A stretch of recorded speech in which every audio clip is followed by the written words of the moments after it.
YouTuber Atta Halilintar mengatakan dirinya dan sang istri Aurel Hermansyah memilih menenangkan diri setelah adanya insiden keguguran.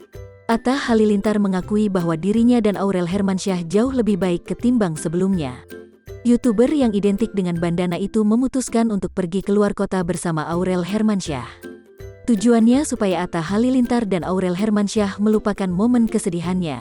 Selain itu, Atta Halilintar juga ingin menikmati momen bersama Aurel Hermansyah tanpa tersorot kamera.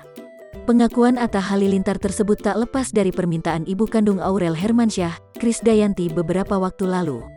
Krisdayanti sempat berpesan pada Atta Halilintar dan Aurel Hermansyah untuk pergi liburan tanpa disorot kamera atau mengutamakan privasi.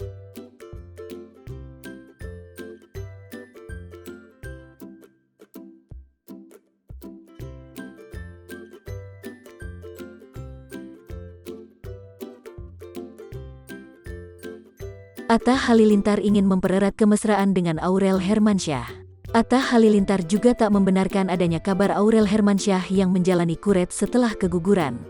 YouTuber berusia 26 tahun itu tak mau membeberkan secara detail proses yang dijalani Aurel Hermansyah setelah keguguran.